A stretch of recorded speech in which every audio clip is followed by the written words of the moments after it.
A primeira grande dica, elas são sempre duas na vida. A primeira grande dica é que só é um bom ensinante quem for um bom aprendente. Quem não conseguir ser um bom aprendente não será um bom ensinante. E a essa dica decorre uma segunda, que é a necessidade de ter humildade pedagógica. Isto é, a capacidade de saber que eu não sei tudo o tempo todo de todos os modos. E ninguém o sabe. E por isso é preciso juntar as competências. Aí sim a gente consegue aquilo que é necessário, que é ir em direção ao futuro.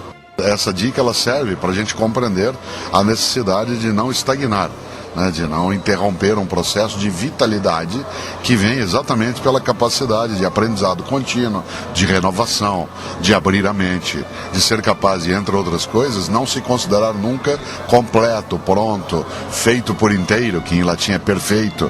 Ao contrário, sentir-se alguém em construção, uma obra contínua de vida, de história, de obra. Afinal de contas, o que vale para cada homem e cada mulher é exatamente a nossa obra, o que nós deixamos.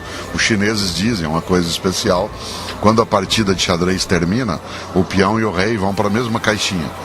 Quando o jogo de xadrez acaba, independentemente do resultado, o peão e o rei são guardados na mesma caixa. Portanto, como dizia um grande gaúcho, o Aparício Torelli, o Barão de Itararé, a única coisa que você leva da vida é a vida que você leva. Que vida levamos nós? É uma vida que constrói uma obra? É uma vida de aprendizado contínuo? Ou ela é uma vida de arrogância, de petulância, de nariz empinado? Eu acho que nessa hora vale exatamente a dica para toda a vida, é a vida como uma forma também ela de conhecimento. Pensando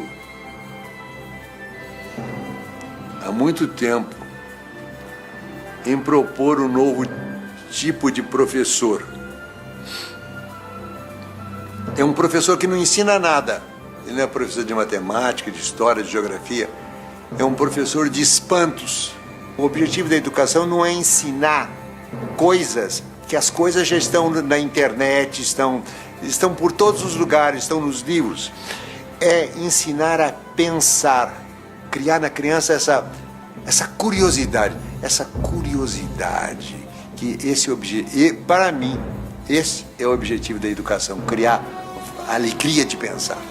Eu já tive uma experiência muito interessante com uma menininha de 7 anos. Eu estava com a cabeça quente e eu resolvi então, para descansar a cabeça, fazer uma prateleira. Peguei minha serra circular, minha chave de fenda, as ferramentas. Levei ela para cima e comecei a me preparar.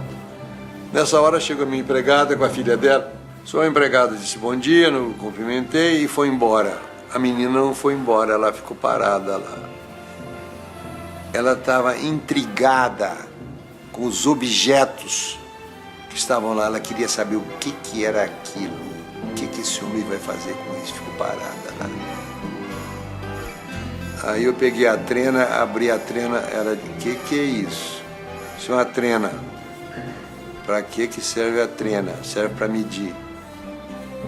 Como é que a trena mede? Vem cá que eu te mostro. Aí mostrei a trena, os centímetros. Eu disse para ela, presta atenção que de 10 em 10 risquinhos tem um risquinho vermelho.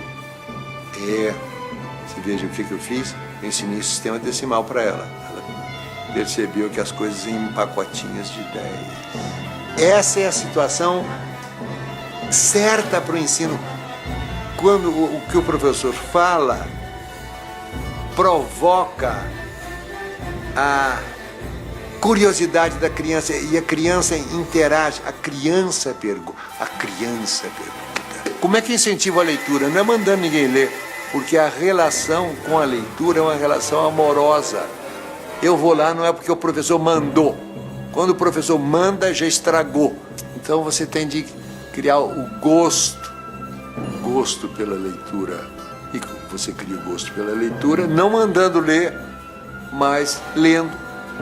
A missão do professor não é dar respostas prontas, as respostas estão nos livros, estão na internet.